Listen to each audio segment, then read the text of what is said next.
Ladies and gentlemen, welcome to the world of women living under Islamism. I'm Tal the Traveling Clat, your sweet Zionist prince whose Israel was promised him 3,000 years ago. It can be promised to you as well by getting the merch down below the description at thetravelingclat.com. And I'm going to be your tour guide on this journey of what it's like to live as a woman under the Islamist society.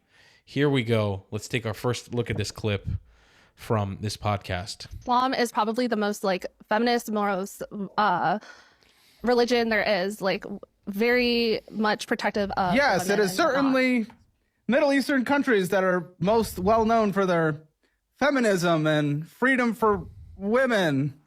It is the Middle East. If they're practicing Islam, yes. So you're saying they're all practicing it incorrectly everywhere, including Mecca?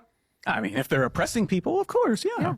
Then they're doing it correctly? Maybe. I don't know. I don't live there. No. So. Listen, I wasn't even trying to talk Islam. I was just trying to go off of your engagements, and I didn't know you converted. But I mean, to say that the Middle East is the most feminist part of the world is curious. Well, she didn't say the Middle East is the most feminist. She did. No, she said Islam. Of which the Middle East is the home of. I mean, Indonesia is the most populated Muslim country, obviously, but, you know, the core, where it spread from in their colonization efforts, was from the Middle East. Colonization efforts? Well, all religions colonize, absolutely. This is one of the more recent ones. I mean, Indonesia and even the Philippines at one point, I mean, that was by Muslim traders, right? They just went over there. Yeah, sure, but when you pushed into Africa, and especially Spain. Yeah, okay, yeah, there was an empire. There was an empire, all right. There was an empire, and the Christians did it back. All bad. Not a big crusade guy. I don't really like killing in the name of religion, either way. No, yeah.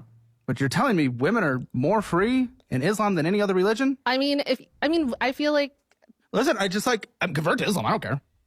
Islam's fine. I don't have a problem with Islam as a whole. But when you come here and you say it is the best religion, the most feminist religion for women, you're gonna lose me here based on everything we see in the literal world. I mean, with the most theocratic regimes being Islamic right now, with the least freedoms for women and most violence against women than any other countries. I think that's all because of media portrayal. I don't genuinely believe that's the type of... What? Yes, it's media. What are you talking about? I'm talking about the fact that they are portraying these countries in a certain light. And that... So when women had a lot of freedom under an oppressive regime that was Western-focused, dictatorship in Iran, don't get me wrong, not perfect, not purely defending Western, or Christian, or anti-Muslim. That's not what I'm doing here. But when they had that, women could go to school, women could work, women could go outside without wearing the outfit. You're talking about Iran? Iran, yeah, Iran. So women don't work or go to school there? Check your facts, Caleb. You think they have the same freedoms they had before it became a theocratic regime? Well, by freedom, what is your definition? That women can go out naked or what? Naked? How about just not wearing the outfit without getting beaten and locked up? They get beaten and locked up if they don't wear it? The morality police? Yes. Oh, okay. What? Yes. Again, this is not an anti-Muslim thing I'm talking about. But when you are going to come here, I'm sorry, this conversation is derailed out of the gate. Usually it derails a little further and say it's the most feminist. That goes against everything that everyone can see with their eyes right now in all countries. In Saudi Arabia, they just got the right to drive a couple of years ago. A literal couple of years ago. You would be beat in Iran if you took the scarf off. No, I mean... What, you get beat in San Diego? Is that what you were about to say? I don't think that's the case. I don't think the American government has officers around beating you for not wearing certain things. Not necessarily in that regard, but... Not at all in that regard, actually. I think what she's saying is the media had a certain portrayal. No. The media had a certain portrayal. What was that portrayal? And then she met me, what you're saying right now. And then she met me. Well, but what I'm saying is true in those cultures, in the theocratic regimes. Yeah, those cultures, but not Muslims. Here's the thing. I know you're Muslims, not. No, she's saying that culture is the most feminist, but those states that are led from Islamic principles are the least feminist states in the entire world. Well, it depends on what you say about Islamic principles as well. They say they're theocratic. They can say all they want. That doesn't mean they actually do it. The principles. Okay, well, are we going to do the whole thing that Christians do with shellfish and a bunch of shit like that? Or we pick and choose what we like depending on our world values? Because you guys are more Western? No, but here's the thing. This is what I'm going to say, okay? Because I think what she's trying to say is this. When we started... Are you guys in debt? We're in so much debt. Okay, then you're not following Islamic principles. What the f are you going to tell me? What am I going to tell you? What? Well, you're not following it then? We do our best. It's not about just being perfect. There it is. Well, it is. You do the best you can. But that's why you go further into debt? That's doing the best you can? Yes. I mean, yeah. We're failing on that front. I mean, I don't care that you reverted to Islam. I surround myself with people who have Islam. Like, we've had people that work here that are Muslim, I don't give a about that. I don't really care. As long as you don't shove, just like Christian, as long as you're not shoving it down someone's throat, I don't give a But what you said about women is dangerous because women are being oppressed and killed. No, and as someone and that not actually only- wants freedom. I know there's so much brain rot in this clip. The only thing I want to commentate on, everything he said is true, by the way, Caleb. So shout out to Caleb. Great job for exposing the truth. There's really only two things I want to commentate on. One is Islam did not spread to Indonesia and the Philippines via traders. That's the narrative that Muslims tell. That's not the narrative that we have jotted down in history because that's what Muslims tell us. We don't have the accounts from the locals there because they were killed, probably, or colonized. The idea that somebody comes to your country, trades spices with you, and then sets up a mosque there, and then all of a sudden, for example, in the Philippines, it happened with the island of Mindanao. If you guys don't know, I used to live in the island of Mindanao. That southern island was actually Muslim before it was Christian. It used to be Hindu, then it was Buddhist, then it was Muslim, and then it became Christian. It only became Christian once the Spanish colonized. But when the Muslims came there were already people living there with rich history, rich tapestry of cultures and religions. There were polytheists. There's no history of that left. There's really no archaeology of it left. How do I know? I've been. I looked. I wanted to learn. It's all gone. You have to ask yourself if the narrative is being told to us by Muslims that they just came there and traded some spices and cheese, and then all of a sudden one mosque popped up and another mosque popped up, and then all of a sudden you had Sharia law. You think that happens peacefully? Or does it happen in the same way it happened in Jewish lands, where when they came to our countries, for example, my grandparents were living in Iraq for 2,000 years, my family was there, and then all of a sudden they were forced to live as dhimmis under Islam and had to live as second-class citizens, and then they were kicked out of their homes by Muslims.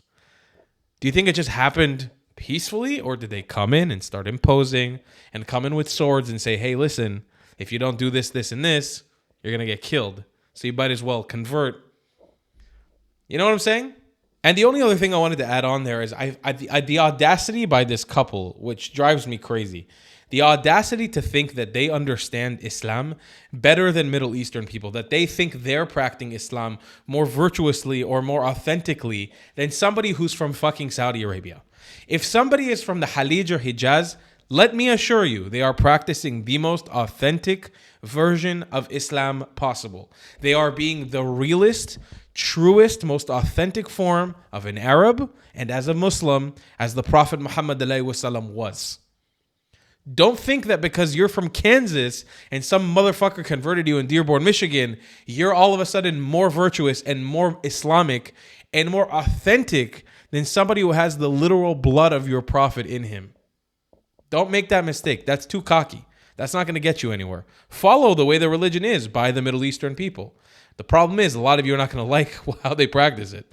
Here's from Charlie Kirk. We haven't reacted to a video from him for a long time. Rest in peace to our brother Charlie Kirk. I know that you're a Christian, and I guess my kind of concerns is like Islamophobia. Are you Muslim? Yes, I am. What is the best model for a Muslim country in your view?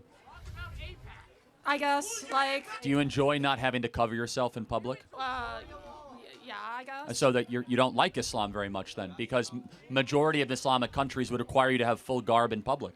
That's not fair to say that. You literally could not dress like this in the streets of Riyadh as a woman. This is way too provocative, way too much skin. You as a woman, you don't have freedom of speech. You can't run for public office. You can't own property. Islam is against Western values. It's incompatible with Western values. And we in the West actually think you should have the rights that you have right now to speak and to be able to show, the skin you show here and, be able to have a happy life. I know that you're a Christian, and I guess my kind of concerns is like The GOAT, man. The fucking GOAT. Taken away from us too soon. He was the fucking GOAT, bro. He was so good at this shit. I really look up to him. If I have a career in this in the long term, and I hope I will, I can only hope I will be as good as him. I try to be as sharp as him, and I try often to start as polite as he used to. I don't often, you guys see, I'm not as polite as Charlie Kirk, but I try. Okay, a Muslim imam is offended by women wearing makeup and no burqa. My sisters, you have to understand that you do not just have to fear the perverted eyes of the men, the evil eyes of the perverted men that are watching you and undressing you with their eyes as you walk down the street, looking so beautiful in your clothes, tight, makeup, perfume, attractive, alluring. It's not just the perverted eyes of the evil men, but rather you also have to understand that you are being watched by the demons from the realm of the jinn as well. And many a time it happens. So much I have dealt with these situations, my beloved sisters, that there is a sister and a jinn falls in love with her. So he attaches himself to her. And she is now possessed. Haram. And many a time it happens, I have seen that because the jinn is in love now, he destroys the girl's life. He doesn't allow her to get married. Anytime she moves to getting married, he destroys, stops it from happening. Or, if she does get married, he causes problems between the husband and the wife. And they're not happy. Wallahi, I beg you, sisters. Wallahi. When you wear that perfume, yes, you're disobeying Allah. Fear Him and fear the next life. And that makeup and those tight clothes, if you're not wearing your jilbab as you should be wearing, then not only are you angering Allah, and if you do not fear Allah, at least fear the fact that the shaitan can possess you. Wallahi, it's not a joke. This is not hocus pocus. Wallahi, these are things I have seen, I've dealt with them. Personally, I've dealt with these situations. So please, cover yourself. Let's lay out a few. Protect yourself. Let's lay out a few things. And read your adhkar to make sure that... Let's lay out a few things. If he looks like this and he has this accent like Ali Dawa, don't listen to anything he says. Automatically, let's make a racial. And yes, it's a racial. We're the same race, me and him. I'm from the same region. I'm telling you, if he looks like this and he has that accent, do not trust a word that comes out of his dirty mouth. Because if he has the same ideology as Ali Dawa, this is a person you can't trust. This is stranger danger right here. We don't trust these kinds of people.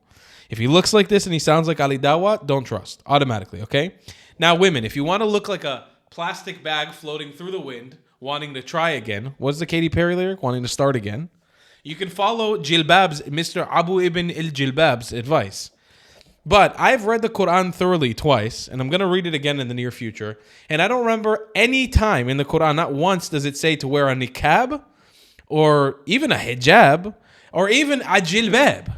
It doesn't say those because those are man-made hadith customs that come from human beings, not from Allah. They enforce you to wear these things because they understand that many men in the Muslim world are perverts and they cannot control themselves in their fantasies, and they will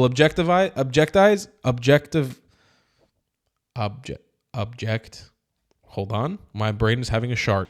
Objectify you and sexualize you because they can't control their desires. And often, I don't think that this leads to less of it, by the way, covering you in a bed sheet and giving you eye slits doesn't actually stop rape and sexual assault from occurring, because in the Arab world, in the Muslim world, especially in these regions where they cover you from head to toe, there are some of the highest rates of sexual assault, rape, sexual harassment on women. So it's not even, the thing doesn't even work. The concept doesn't even work.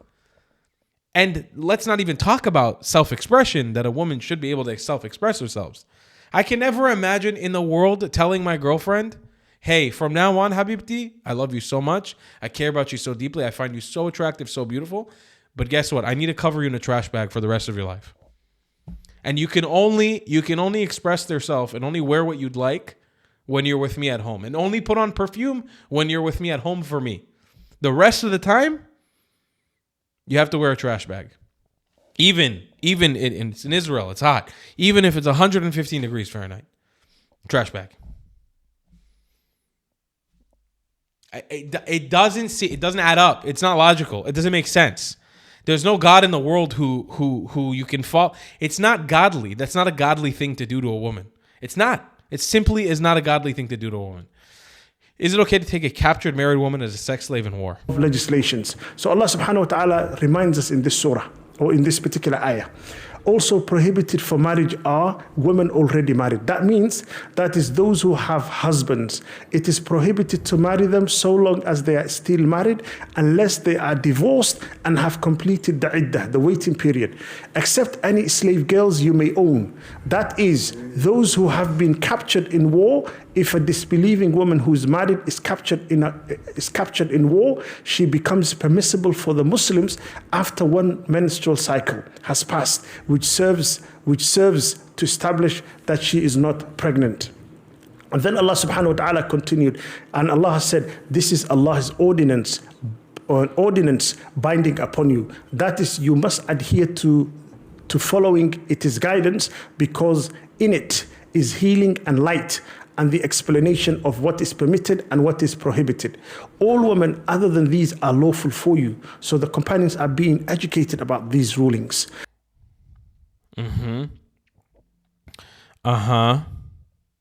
Okay, here's another point of advice, my friends. And this is, I don't say this in a racial term at all. But if you look like this, okay, and you're wearing that, no, we don't. And you have that accent, we don't. We don't, because there's nothing authentic about it.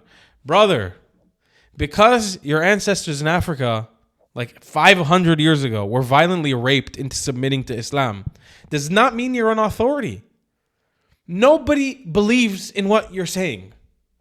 There is not a single Arab in the Arab world who, again, and just to be fair, are the people who authentically received the message of Allah. And I was just watching a video today about how racist some of the hadiths from Muhammad's life, and this is not condemning Muhammad, they're hadith, I don't believe in them. But how many racist hadiths exist there about calling Ethiopians raisin heads and black people all kinds of slurs in the hadith? There is not a single Arab on face of the earth who takes what you say as authentic because you are a black man. Because you are a black man, you will always not be authentic to the Arabs. Habibi, I'm sorry, my brother. I know it's fun to be a part of the cool Muslim club, but guess what? They don't accept you.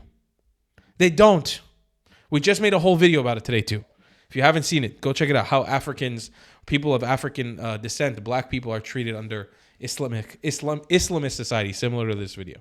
Most Muslims have no idea what Islam teaches. Most Muslims are shocked to hear when I say, oh, Hazrat Aisha, did you know she was 9 when Muhammad deflowered her? You're a liar. You're lying, right? But wait, you're sorry. Then they say, well, it was acceptable at that time. Or, no, these are lies. These are later traditions. So not every Muslim is on board because not every Muslim knows. But if you're convinced, now here's the problem. If you're convinced it's the truth, you're stuck with it. Muhammad had at one time 11 wives. Every single wife of Muhammad, after he died, could never remarry again. That's in the Quran. You cannot have his wives after him. So he left some of them widows. Aisha was 18, they say, and others in their 20s widows, and some of them lived to their 50s without ever being able to marry, have children. This is what he did to them. And you're telling me he's a mercy unto mankind? Seriously? And what does it tell you about a man who had 9 wives and couldn't get any of them pregnant? None of the other women who can get pregnant, not even Aisha, who married at 9, left them all childless and widows who could never remarry again. And he's a mercy unto women? Where's the mercy in leaving these women without a husband or children for the rest of their days? That's merciful? Women have needs, right? They want companionship. They want intimacy. They want children. And he left them with none of that. And you're telling me he's a mercy unto mankind. Now, to show you how cruel he is, if a woman fears from her husband contempt or desertion, there is no sin upon them if they make terms of settlement between them. Now, the context is Sauda bin Zama. She was an older wife of Muhammad, but he was no longer attracted to her. And she feared that Muhammad was going to divorce her. So she made a deal with him. Keep me as your wife, but you don't have to visit me. This woman said, don't divorce me. Keep me as your wife. And the day assigned to me, you can give it to Aisha. So Aisha had 2 days. The 9-year-old. Yep. And he left this woman in a house all by herself the rest of her days. So his God said, that's the deal, go with. Now, why did she want to be his wife? Because the Quran says that all of Muhammad's wives will be his wives in paradise. So she was hoping that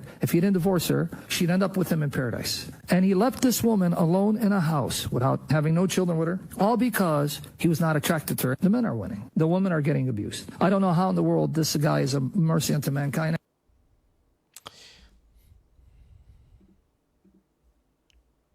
You know, I come on here and I try to be balanced. I really do. And you guys see how I always make an attempt to say not all Muslims, not Islam, Hadith, Quran, not Quran. But that one's hard. I tell you guys, I read the Quran twice. I don't have a problem with it. I don't have a problem with Islam as a religion. I have a problem with Islamism, but there's some things in the Quran that are still very questionable. There are.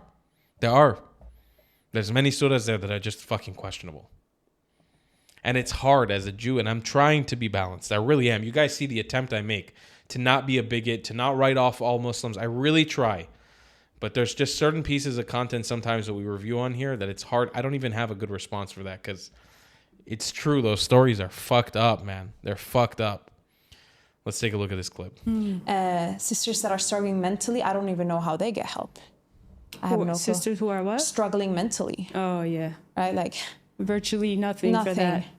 Right? You might get some sadaqah, but long-term mental help. If you have physical damages from being beaten by a hammer, like how are you actually going to get the support that you need, like holistically?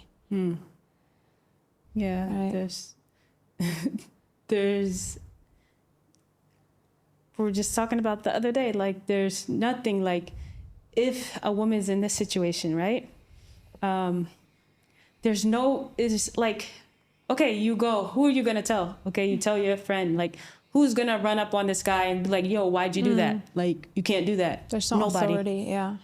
Nobody is doing it. And the crazy thing is that when you talk to a man who is like this type of man who's abusing his wife, etc., literally we have instances where we've seen these brothers, they like it would be said to them like no one's telling you, nobody's giving you advice, telling you like you shouldn't do this. They'll say they're not going to tell me anything because they're all doing it too. Yeah.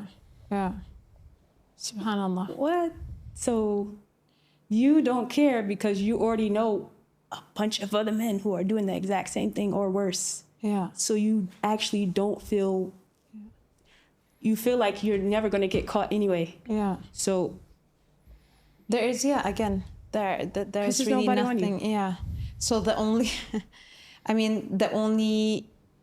regulatory body is your own nafs, kind of, right? There is nothing else. And it's supposed to be, right? Because back in the day, there was someone who controlled matters and who would sit in certain cultures, like Sudan, I think, when they have marital issues, there are certain setups for it. But in a lot of, for us coming from the West, especially living in as a muhajirun, there is no one or nothing to kind of overlook those situations. Yeah, and some people think like, oh, if you go to Saudi, like for example, the Sharia law is going to help you, right? But what are some instances we hear from women who live? Yeah, and from my own experience, it's just simply not like it's believed to be, unfortunately. And in the end, you're a foreigner. You're not local, and so, like for example, if you had a situation where your husband's abusing you or anything like that, women who have done this, they've gone to the government, and what happens? It depends, like this. So for them, I can't speak on it, like, obviously every case, but I know of one case, the woman, she wasn't severely enough beaten to be taken, seriously. I don't know what seriously means even, but essentially there's the community in Saudi that would help, the muhajirun in her own community, but there's not much help to get from the government. You can't tell me that watching that feels correct to you. I literally want to cry. My heart goes out to these women. I can't, brother. It's so fucked up. You can't tell me that watching that feels holy to you. I'll never be able to sit through this and watch this and say this is a good thing. Akhi, poor women. What the fuck? What the fuck, bro? How? How can we allow this? I just don't understand. It's so sad. This can't be the way. I'm really respectful, man. I try, and I'm not trying to dog on Islam. I'm not trying to dog on Muslims. I'm not trying to dog on the culture where this came out from, but this can't be right. It can't. Look at this other woman with the fucking gloves, man. She has to wear gloves. She has to wear gloves to cover up her hands. Just to wear gloves. Her hands are covered with gloves. It's like, man, this is just so sad. So sad. And they talk about different systems, you know, and how they'll never be seen as locals. And that's so true. If they go to a place and they try to, you know, apply for asylum or get the help that they need, they won't be taken seriously. And that's really, it's a war on women. Here's the Kaaba in Mecca.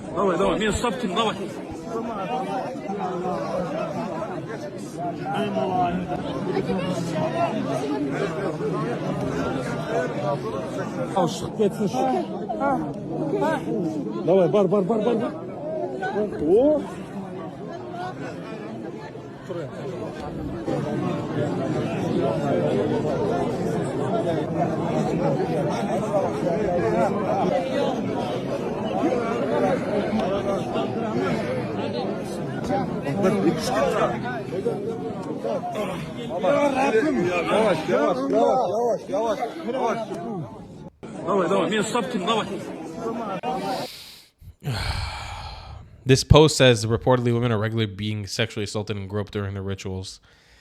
I'm not saying that that's not happening, but let's explain the context. Most likely in that kind of place, I don't think it's the Hijazi Arabs that are doing that, like the Hijazi Haliji Arabs. I don't think it's like the Gulf Arabs that are there who are the owners of that place that are doing that. It's most likely, and these are always the culprits, and I'm sorry to blame them over and over again, probably South Asian Muslim men like Pakistanis or Bangladeshis who just don't see women often and never get any action, are just fucking up there groping women because there's so many of them. They work as slaves in those countries a lot of times, and they're there. You know, most people who would never have access to those places now have tons of access to those places. They're flooding the place because it's a religious holy site, and it turns into this. I cannot assume that the men who run that place will be happy about that. I'm not trying, by the way, to absolve them of the issues, or I'm just trying to give context for somebody who's really studied the region, these religions, and these people, and have traveled through a lot of these places extensively. Most likely, it's not a Kuwaiti or a Saudi or an Emirati that's going there to grope women. It's probably some random fucking Bangladeshi, Pakistani who nobody even considers as a real Muslim in that place. American travel, and if you think I'm wrong, if I'm being wrong, fucking debate me. Come on. I've had enough of this shit, man. If you think I'm wrong, if you think what I'm saying is wrong, okay, come debate me. Come explain to me how I'm wrong. Come fucking do it. Come do it. If you have a problem with what I'm saying, come fucking do it. Be a man. Show me. Show me that I'm wrong. Prove it to me. American travel to a Muslim country to see what it's like living under Islam and Sharia law. Are women's rights in Afghanistan that bad in 2025? I traveled here to understand more as a woman myself, and this is what I learned. Here's 5 things that are illegal for women in Afghanistan to do today.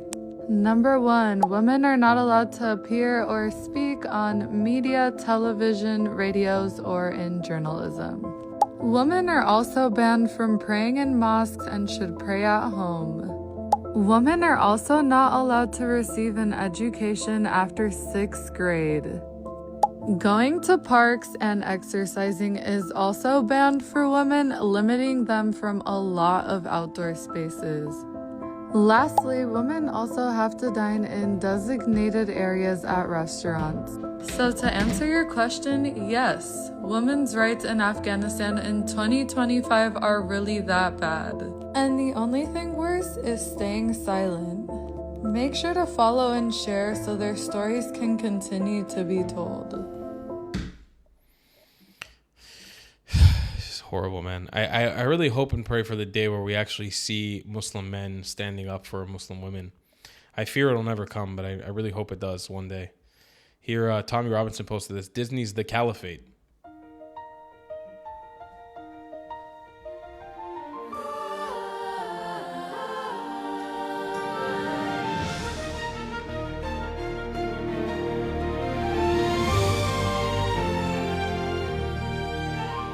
They say convert, pay up or die, and they look you in the eye, knowing you believe the lie, that inclusion was everybody's friend, when the truth now we all know, that was the beginning of the end. You didn't fight back, You failed to resist, and now the country is under their fist.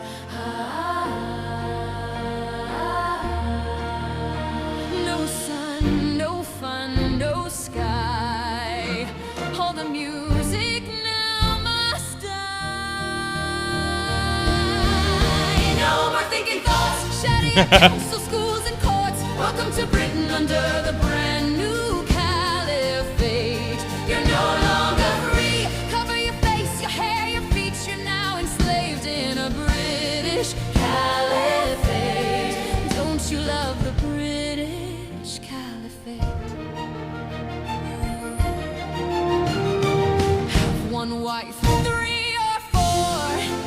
When they're knocking on your door, asking if you're reciting the Quran, telling you you're gay and stoning you today. No matter if you're a woman or a man, you didn't say no, you failed, so it seems.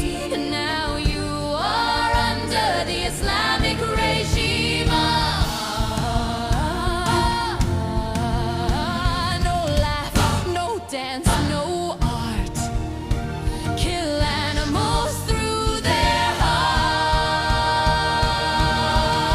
No more thinking thoughts, Sharia council, schools and courts. Welcome to Britain under the brand new Caliphate. You're no longer free. Cover your face, your hair, your feet. You're now enslaved in a British Caliphate. Don't you love the British? This is fucking terrible, terrifying. They steal your daughter for their wife and imprison her for life, saying she's old enough at 9. They will exterminate your dog, a scorpion to your frog. Don't complain, just keep saying you are fine. It's far too late, you're way out of time. About 10 years ago, that was the line.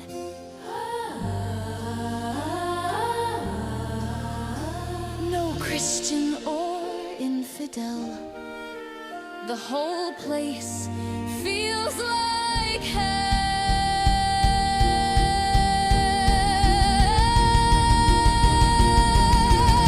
No more thinking thoughts, Sharia council, schools and courts. Welcome to Britain under the brand new Caliphate. You're no longer free. Cover your face, your hair, your feet. You're now enslaved in a British Caliphate. Don't you love the British Caliphate?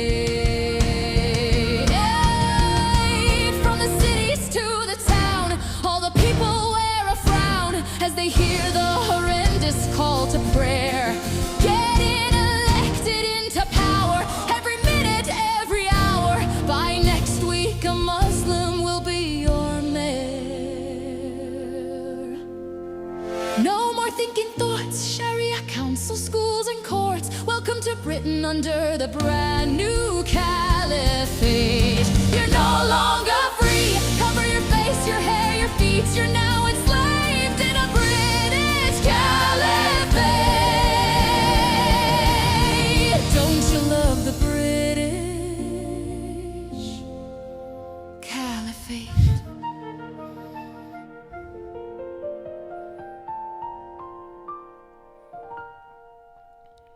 I think coming soon. I think they made this look a lot more romantic than it actually will be, because it's basically, if you don't know, it's not a lot of Arabs that are involved in the British Islamization. It's actually Pakistanis and Bangladeshis, which a lot of the Arabs have just wrote off completely, and they don't even accept them as real Muslims. So you're gonna have this mess of South Asia, and like the worst parts of South Asia is awesome. I love South Asia. I lived in Sri Lanka for a long time. There are elements of South Asia that are extremely amazing, but Muslim South Asia is just fucked. And the Western Muslim South Asia is even more fucked. And it's not going to be as romantic as that video made it seem. Australia, a Muslim preacher educates the local community on how to beat wives. He's showing them how to do it without damaging their vital organs or cause severe bleeding that may result in death.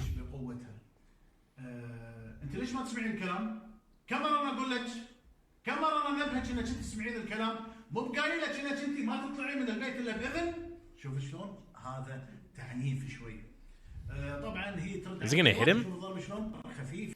قلت لك لا تطلعين، ضرب خفيف اخواني الافاضل، لا تطلعين مره ثانيه، فاهموا ولا لا؟ فاهموا ولا لا؟ شوف شلون اخواني الافاضل، هذا هو الضرب في الاسلام. كثير من الناس خاصه المتزوجين عنيف. طبعا هي ترد عليه